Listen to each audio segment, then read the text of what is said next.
Assalamualaikum warahmatullahi wabarakatuh.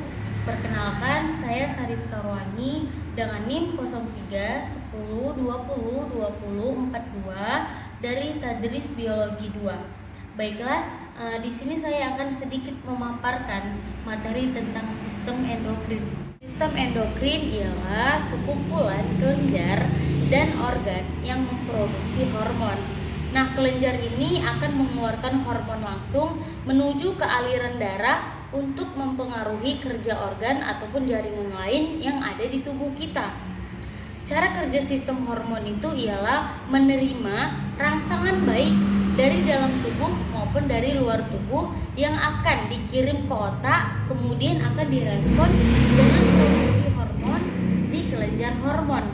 Nah, hormon inilah yang akan kemudian dikeluarkan menuju ke plasma darah, lalu dialirkan ke organ yang akan dikehendaki untuk bekerja sesuai dengan kebutuhan. Sesuai dengan yang dijelaskan sebelumnya, bahwasanya hormon ini bekerja sesuai target ataupun bekerja atas perintah sistem saraf. Respon yang diterima sistem saraf ini akan dikirim ke otak. Nah, setelah sampai di otak, dia akan diteruskan kembali ke kelenjar neurohormon pada hipotalamus.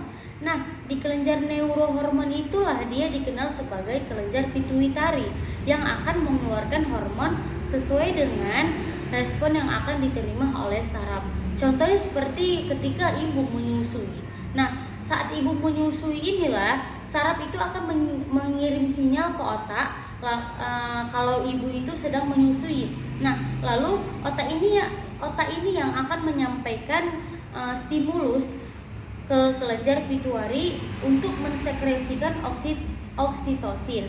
Nah, oksitosin inilah yang akan mempermudah ASI untuk keluar. Nah, lebih lanjut, mari kita simak video berikut. Sistem endokrin.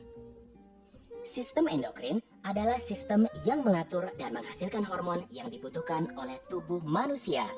Sistem endokrin juga berhubungan erat dengan sistem saraf karena saling mengontrol satu sama lain. Selain menghasilkan hormon, sistem endokrin juga berfungsi untuk mengontrol aktivitas kelenjar, merangsang pertumbuhan jaringan, mengatur metabolisme, oksidasi dan absorpsi, mempengaruhi metabolisme, lemak, protein, vitamin, hingga mineral.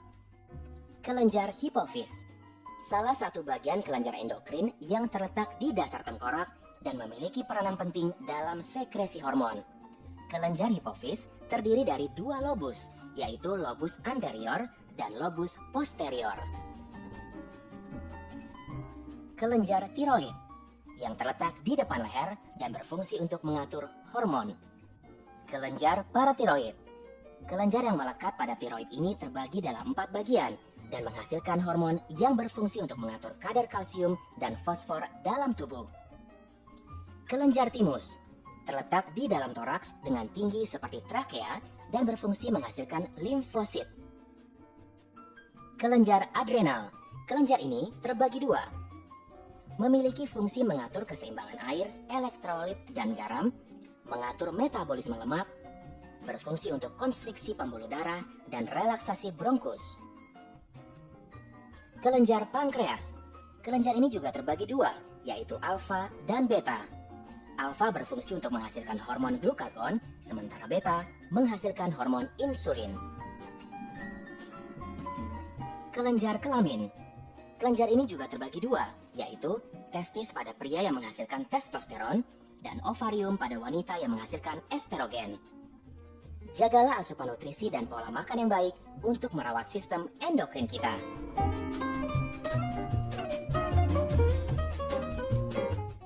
Sistem-sistem endokrin yang ada pada hewan invertebrata.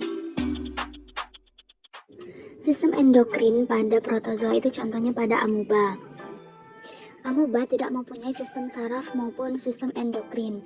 Namun amuba mempunyai kepekaan terhadap rangsangan dari luar serta mampu dalam menanggapi rangsangan tersebut.